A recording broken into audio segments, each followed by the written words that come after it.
What's going on, guys? This weekend we got a couple of fight cards. We got the Topuria versus Oliveira UFC 317, which is going to be the main focus of today's video. I'm going to go through the card and give some predictions. I'm also going to give some predictions for the Jake Paul versus Julio Cesar Chavez fight on DAZN. But anyways, let's start with the important fight card. UFC 317 Topuria versus Oliveira. Let's take a look at a couple of the prelims. A couple of my prelim picks. I'm going to go with Joanna Diniz, Nico Price versus Jacob Smith. Wow, look at those odds. Yeah, Jacob Smith probably by first round knockout. Terrence McKinney, I'm going to take him by first round knockout as well. Tracy Cortez versus Viviane. Oh, gosh, how do you pronounce that woman's last name? No, I'm going to go Tracy Cortez in this fight. What else do we got on the prelims? The prelim headliner is a pretty good fight. Jack Hermansson versus Gregory Rodriguez. Oh, man. I've been going back and forth on this fight. When the fight first got announced, I was thinking, you know what?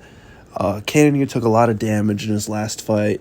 Gregory Rodriguez took a lot of damage in his last fight against Cannonier.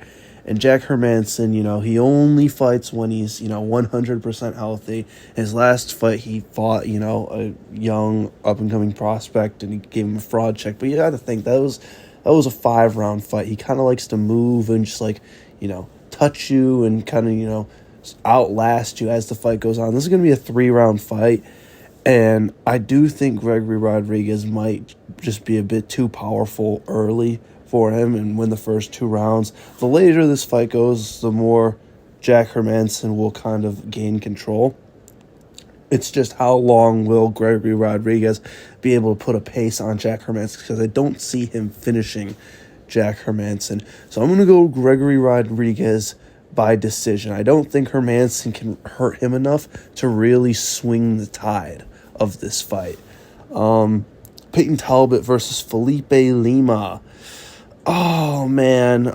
Felipe Lima is moving down from featherweight, I believe, and Peyton Talbot obviously coming off of a loss to Harney Barcelos.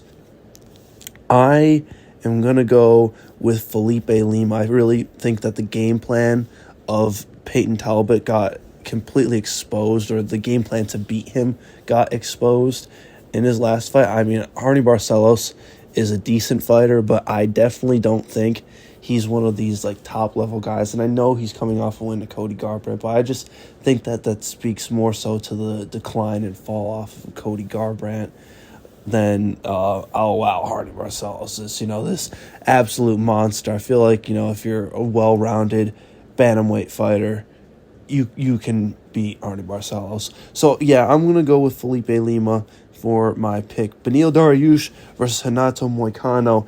Look, it's a 50-50 fight according to the odds, but I am going to pick Renato Moicano.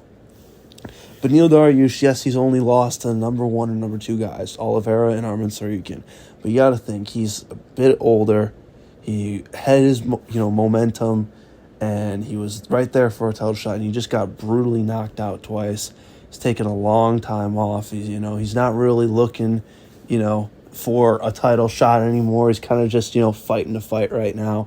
Moicano, obviously he got destroyed by Makhachev in his last fight, but that was on 1 day's notice. He spent that whole training camp preparing for Beneil Dariush. He had a lot of momentum before the Makhachev fight, and I think he's going to be really hungry to get back in there and get a big win and show everybody that he's still a player in this lightweight division. So I'm going to go with Renato Moicano by decision. I could see him doing a lot of damage with, if he takes him down to the ground, maybe drops some elbows on him, cuts Beneil open a little bit, and then Beneil kind of survives and has a good 3rd round. But I'm going to go 29-28 decision for Renato Moicano.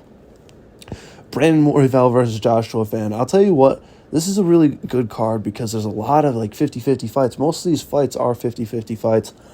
And I am going to go...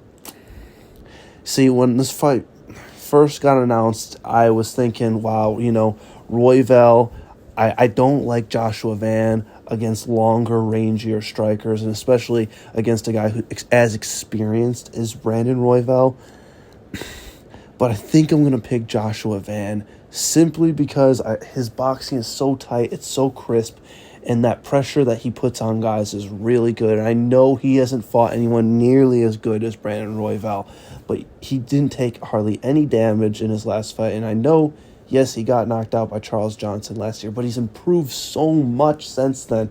And momentum is a huge thing in this sport, and it's a big factor in a lot of my picks.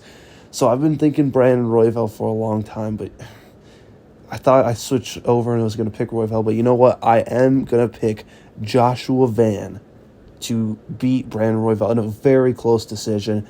I just think the more damaging and more impactful blows will be landed by Joshua Van, and it will get him the job done on the scorecard. So that's my pick, Joshua Van.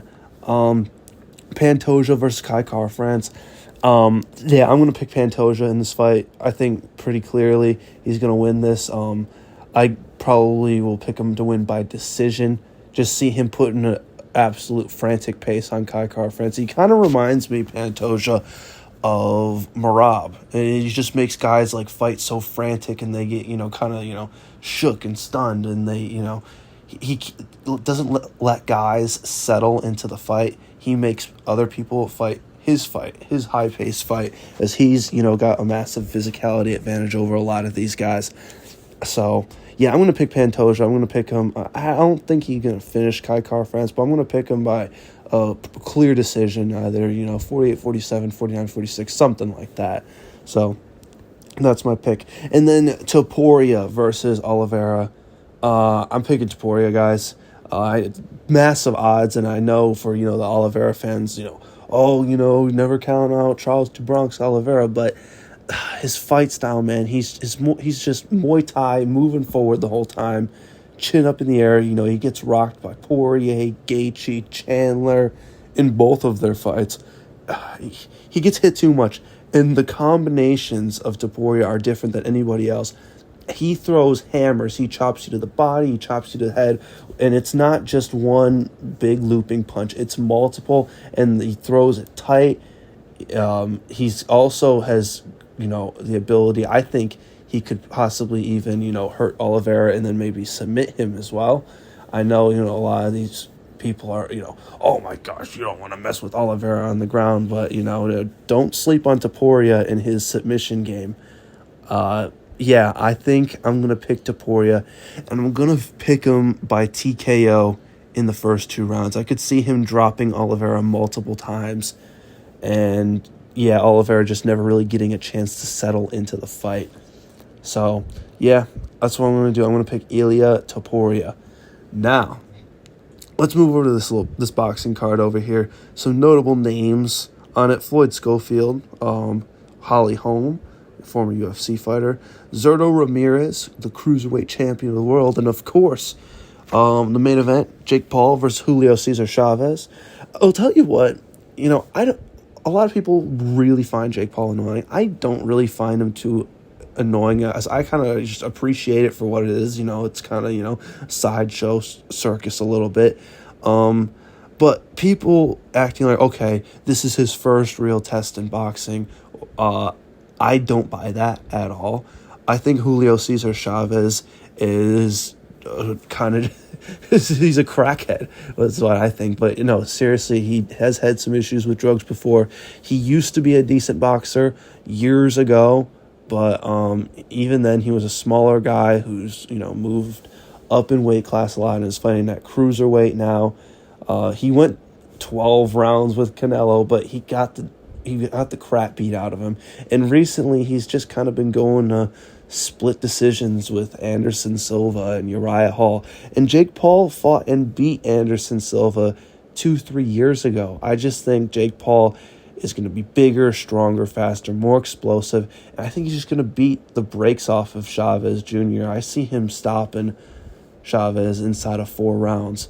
But if he wants to be a quote-unquote world champion, which is what he's been saying, that's a very tough goal to achieve, and he's going to have to show something incredible. He's going to have to make Chavez look like nothing if he wants to actually be taken seriously about that. So that's going to be my pick. I'm going to pick Jake Paul by knockout. Again, I think he's just going to kind of beat the crap out of Chavez. So anyways, those are my picks for the boxing fights this weekend and the UFC fights this weekend. If you guys are still here, make sure to like this video and subscribe, and I'll see you guys in the next one.